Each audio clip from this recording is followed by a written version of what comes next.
حرمت عليكم الميتة والدم ولحم الخنزير وما أهل لغير الله به والمنخنقة والموقوذة والمتردية والنطيحة وما أكل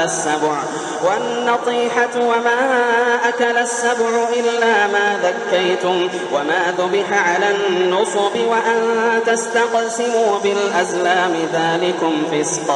اليوم يئس الذين كفروا من دينكم فلا تخشوهم واخشون. اليوم أكملت لكم دينكم وأتممت عليكم نعمتي ورضيت لكم الإسلام دينا.